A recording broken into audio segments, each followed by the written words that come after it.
This week's brand new episode of Harley Quinn was entitled The Line. I'm Cape Joel, and you know what I'm all about by now. This is the video series where I give my thoughts on the episode that was, as well as shout out any comic book Easter eggs and references I can find. Now, as we join the episode, Wanda Sykes, Queen of Fables, who we met in a previous episode, is finally being let out of her cruel and unusual tax code prison. And I mean, it really is kinda cruel when you stop and think, at least Arkham Asylum is never boring, and in the Phantom Zone, I can at least keep my genitals. Harley naturally wants to repay Queen of Fables for being a personal confidant as well as an inspiration to lady supervillains like her who go against the grain. The timing couldn't be better either, as Harley and crew could use some extra magic muscle for their new upcoming heist at Cord Industries. It would seem that the company owned by the second Blue Beetle and the inspiration for Night Owl is working on a weather machine, and they have it highly guarded. I got a good laugh at weather machine because I really can't think of anything more comic book than a frickin' weather Dominator. Before they can pull off the Cord robbery, they're also going to need to pick up some gear from Star Labs. The heist goes off easy enough, and when a family reunion ends up spotting the team in action, Queen of Fables shows off her true colors by stone cold killing the entire family.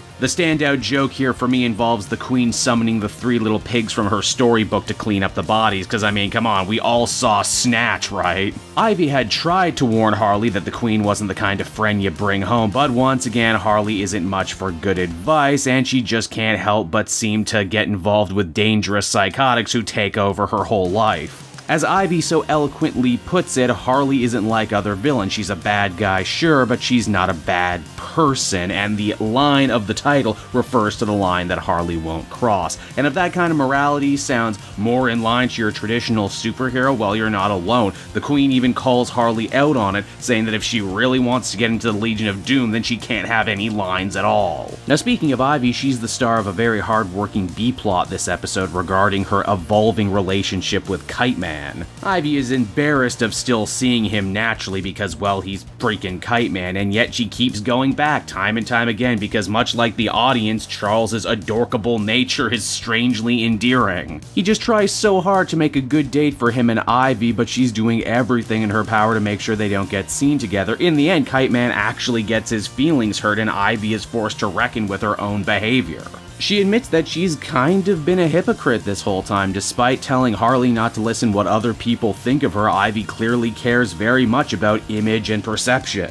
While transversely, Kite Man either has the best self-esteem in the world or is so damn oblivious to the fact that he sucks he doesn't let anything get to him, which is both funny and a great character trait. This all ends up being a real feel-good storyline too that reinforces the idea that Ivy is a pretty damn good judge of character. She sees the good in Harley when no one else does. She sees the true evil in Queen of Fables before anyone else. Heck, she even manages to see a good possible boyfriend candidate in Kite Man, even though at the end of the day, he's still Kite Man. Whether or not this relationship's last, though, is yet to be seen, but still good stuff. Now, Harley and company managed to claim their prize, but not without Queen of Fables turning on them as revenge for rebuking her earlier on in the episode. All of this quickly becomes a three-way revenge fest as Jason Praxis shows up to avenge his dead family. Praxis may actually be the deepest, most nerdiest cut I've seen in any comic book show to date. For those who don't know, in the comics, Jason Praxis was a telepathic detective and supporting character in the 80s Spectre books. Here he's just a dude with electric powers, but he is voiced by Phil Lamar, and that's pretty damn cool.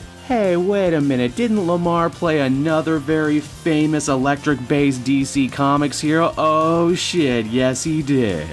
Eventually it becomes clear that the only way Harley can save herself and her crew is by offering up the Queen to a vengeful Praxis. For a second there you think Harley might actually compromise her morals by turning on a person that she treated as a friend, but she manages to get out of it by being creative and in fact proving to the Queen that she can be a bad guy and a good person and succeed in the world of supervillainy all at the same time. And so that was The Line, everybody, another surprisingly character-focused episode that offers up a real, tangible anti-hero ethos for Harley Quinn. That's not to say the episode wasn't also chock full of a lot of really funny jokes, too. King Shark steals every scene he's in, as per usual. Cinderella's mouse has a short-lived but effective running gag, and Sykes herself is as funny as ever in the role of Queen of Fables. As Harley Quinn the series moves on, I am again amazed every week that they seem to be able to more and more balance funny jokes with real serious character development, a hard tightrope act to walk, and yet they do it. And so that will just about do it for me in another video. I hope you all enjoyed it, and as always, I've been Cape Joel, and I will see you again next week in another video. Until then, bye-bye.